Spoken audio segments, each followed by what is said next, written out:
Ladies and gents, welcome back to the channel. I am Savvy FM. Today, we are looking at a new tactic, of course, as usual, but I wanted to say something really quick. FM24 is just around the corner, and if you haven't noticed, look in the description below our Facebook group. You can get, and actually the description itself holds the link to the discount that we have, the FM blog discount for FM24. It is a fantastic discount. Always want to pick it up on a discount because this lasts pretty much throughout the year. And yeah, pick up FM24 now. You'll get beta access and all of that wonderful stuff. Now with that, FM24, like I said, is just around the corner. I'm going to start doing just tactics right now. A lot of the players that I've been doing aren't really getting viewed. No one's really taking a look at them because there's a lot of little players that really... I've covered so many other players that you should look at before these guys.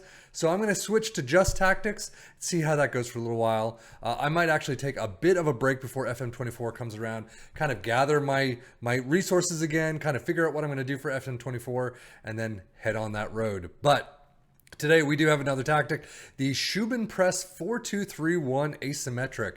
The Steam page that I found this on basically says mentality, attacking or positive. It gives a little bit of the rundown basically on the players and the roles they play.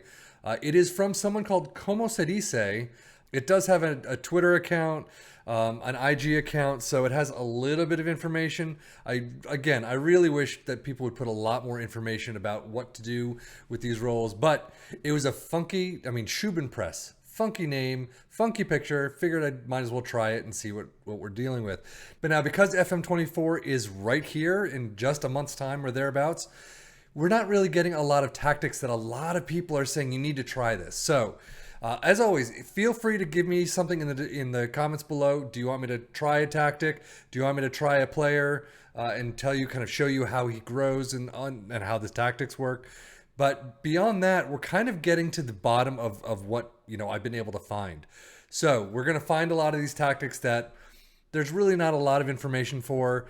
It's basically someone taking a tactic and kind of suiting it toward their squad or thereabouts. But we're going to take a look at this one today. It is a sweeper keeper in attack, ball playing defenders in defend, complete wingbacks on both sides in attack, a deep line playmaker in defend, a box-to-box in support, inside forward on the left in attack, a realm doiter in attack on the right, an advanced playmaker in support right behind a pressing forward up front.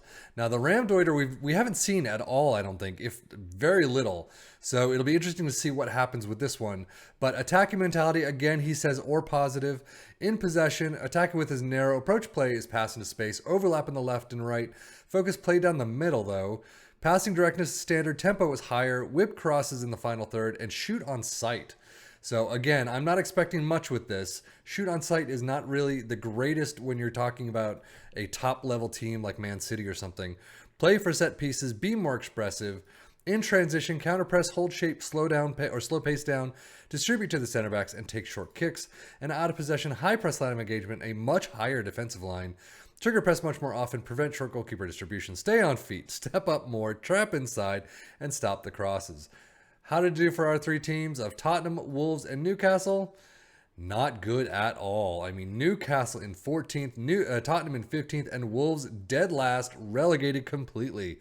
And what is it? Is this Tottenham 41 and Newcastle 44? Ooh.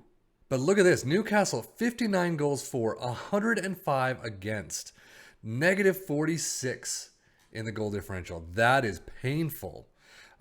Negative 49 for Wolves is the only other one that even comes close. That is just insane. So clearly the schedules are not going to be all that great. Newcastle out against Oxford 1-2 in the Carabao Cup. FA Cup starts later on, 3-4 in extras against Arsenal, and you're out. Really just a very awful season. Tottenham actually starting out having a fantastic August with one loss, and then it's draws central. And then you kind of get into losses central. They did not do very well after this. October is not looking good. You've got a couple of string together wins here and there, but Carabao Cup 4th round, you're out 1-5 against Fulham. FA Cup, you are out in the semis, 3-all in penalties against Everton, and you don't even make it to the second round in the Champions League or drop down to the Europa. You are out completely. Wolves 0-0 penalty loss against Leeds in the Carabao Cup. And I mean, it's just beyond awful. FA Cup fourth round, 1-2 against Bristol City. You're just destroyed.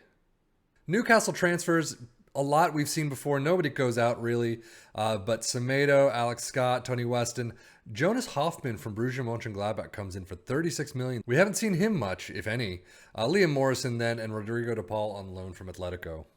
Tottenham, no one goes out as usual except on loans and low amounts, but Adama Traore comes in yet again from Wolves, 36 million.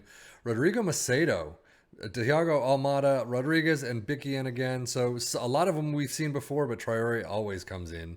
Macedo has come in once or twice. So Wolves, we've seen Adama Traore go out. 1.8 for Diego Costa is the only other one. But bringing in Costinha from Rio Ave, Franco, and Bondoso from Viz, 1.6.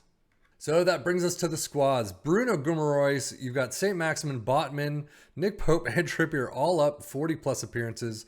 Goals wise, Isaac Almiron with 12, Jolinton as well. Assists wise, 14 for Trippier, St. Maximin with 10, and 6 for Hoffman. Definitely not a great return on any of this. Trippier, the only one in the 707. For Tottenham, Lloris, Son, and Bentancur all with pretty nice numbers appearances wise. 40 goals for Harry Kane, but then a complete drop down to 14 for Son. Kulusevski with 9. Assist wise, 10 for Porro and Kulusevski and 9 for Danjuma. Really not good at all. You do have, well, Harry Kane. I really am tired of these guys. But 719 for Kane and then down to 699 for Bentancur. Apologies to Wolves fans. 42 appearances for Sa, Nunez and Collins for 41 apiece. Goals-wise, 11 for Jimenez, Neto with 10. It is just an awful set of days for you guys. Sarabia with 7 assists, Podence with 6. A bunch of players with 4, but all in all, Max Kilman, 705, the only one in the green. It was an awful season.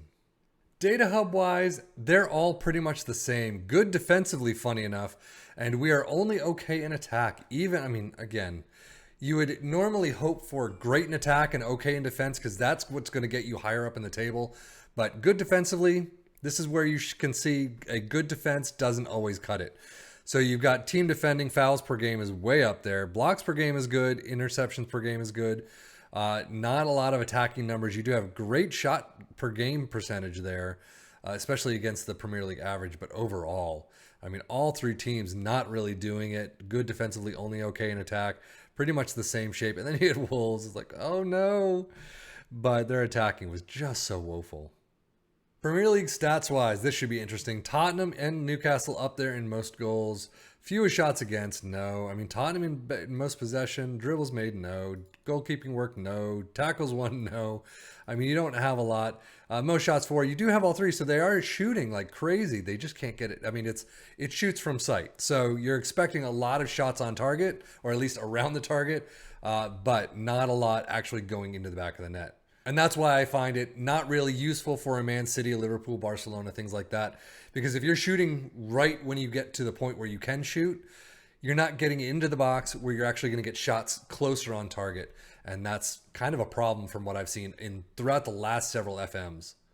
Player overview. Harry Kane gets second in goals with 28. Most assists. Trippier's up there, 12.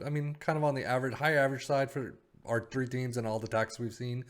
Nothing for player match awards. Best pass. You do have most dribbles made St. Maximin and Porro in there. No goalkeeper work. No defensive work. Trippier and Sarabia, as usual, most key passes. Most shots. St. Maximin, Kane, Son, and Isaac in there. So overall, you do have some numbers in the tops of the Premier League, but overall, not great. Not even mid-table. That is just woeful. And I never blame the tactic itself or the tactic maker. This is just a flat sim. Nobody's doing the work except the computer, so a lot of the problem is right there. Clearly, if you took control of Newcastle or Tottenham, you could do a little bit better of a job. I don't know if you could get to 85 points with this tactic. Hey, you might be a magic wonder kid in tactics, so definitely I could not do that. But that is it for me, Sefian FM, for the Football Manager blog channel, saying thank you as always for watching. Take care and enjoy.